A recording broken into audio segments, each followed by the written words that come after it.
Hi there, and welcome to Belfast High School History Department on YouTube.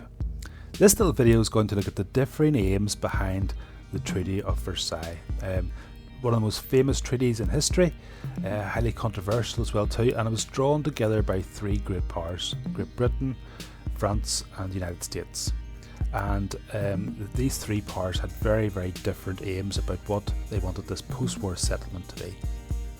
So with the end of many wars, there's often a settlement, a treaty, a line in the sand whereby lots of loose ends are tied up and they work out what's going to happen to the country that's been defeated, or countries that have been defeated. And the Treaty of Versailles was drawn up in the wake of the First World War, or Great War. This was meant to be the war to end all wars. It was that horrific. It had damaged the world to such a large degree that it's meant to be the war to end all wars. So this conference, this peace conference set up outside Paris, was meant to really decide the post-war world. And it lasted 12 months, the peace conference, and involved 32 nations and 5 different treaties, of which the Treaty of Versailles is the most important and most well known. It would turn out to be the most controversial treaty in history, as you know, and many see the seeds of Adolf Hitler within this here, the seeds of fascism, and indeed the seeds of World War II. Of the 32 nations represented, Germany was not one of them. The conquered country was not one of the nations that was represented, and in fact Germany would not find out the harsh terms of the treaty until it was actually forced to sign it in June 1919. So the vast majority of the key decisions were actually taken by what's termed the Big Three, the leaders of the three great powers at the time. So you have Britain, led by Lloyd George.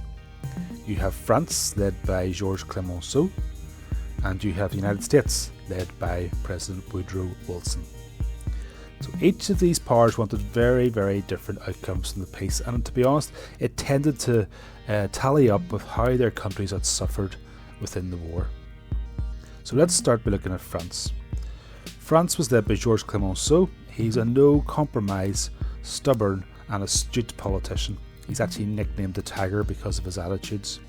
And France desperately wanted revenge. Remember, this is a country that had been invaded twice at this stage. It had been invaded twice since 1870. In 1870 by the Germans, and in 1914 by the Germans. It was humiliating, and it had caused a great deal of economic hardship and military casualties as well. 2/3 of French men had served in the army, and over 1 million had died, and many, many more were wounded.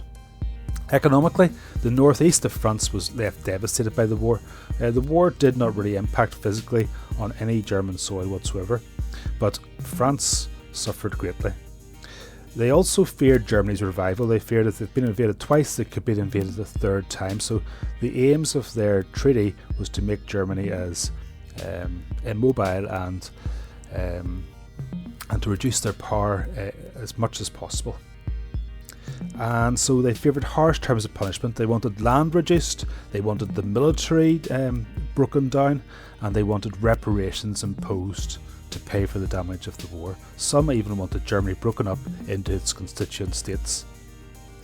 The French also worried about the Soviet Union, and in order to balance this out and to keep some form of bulwark in Eastern Europe, they wanted Poland to be strengthened, and not Germany, obviously. Okay, so that's what the French aimed at. They'd suffered terribly during the war, and they wanted retribution. Let's look at the United States now. So the United States was led by Woodrow Wilson. It came very late into the war, came into the war in April 1917, and to be honest, troops were only really flowing into battles in the crucial year of 1918. They had suffered lots of loss of life, but comparatively, compared to the UK and France, they had got off relatively lightly. Economically, the United States has also benefited from the war. It supplied the Allies throughout the war, and it had also taken over European markets, so economically it was booming during the war. It had also not been invaded, it hadn't been damaged, and this would affect its mindset in terms of what it wanted in terms of aims. So Wilson tended to see things very differently. Domestic and foreign policy, he had this moral mindset. He was very, very famous for extolling his American values of democracy and freedom, and believing that this should be exported across the world. This tended to irritate friends like the British and the French, because he came across as being preachy, as being condescending and patronising, and almost as if he blamed the old world for the First World War, which the British and French didn't share that view at all. So Wilson actually came up with these ideas of the 14 points, okay, very famous, the 14 points. They had a number of things like creating a world free of secret treaties, which Wilson believed it created the war.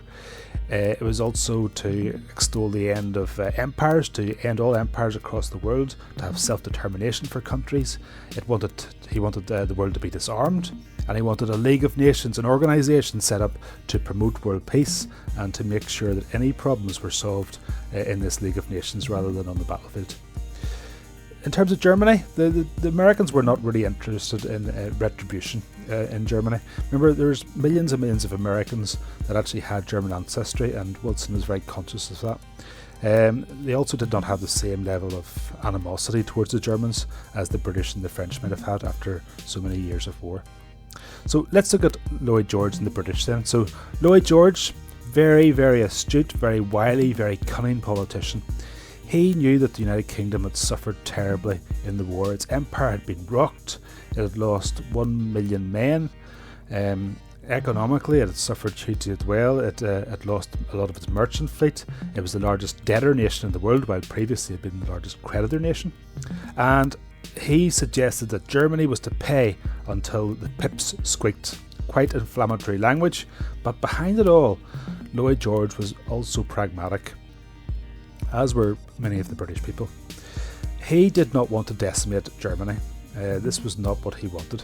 He realised that Germany was Britain's largest trading partner, and Britain definitely needed economic partners after the First World War. It also wanted to make Germany economically strong to rebuild Europe. He was also against creating a Germany that was so weakened that the power of France in Europe would be immense. So even though the French were an ally, he doesn't want to see them being too powerful within Europe. And he also wants Germany to act as a bulwark against the growing threat of the Soviet Union. So he wants Germany to be strong enough to resist any Soviet powers and invasions. So in the end, you have these three very different reactions. You have the French on one side wanting retribution, you have the Americans on the other side wanting these idealistic 14 points, and you have the British in the middle trying to have a compromise. And in the end, the treaty was pretty much a very harsh treaty, has to be said, but there are elements of some form of compromise within that as well too. And the next video is going to look at the features of the treaty. Thanks very much for listening.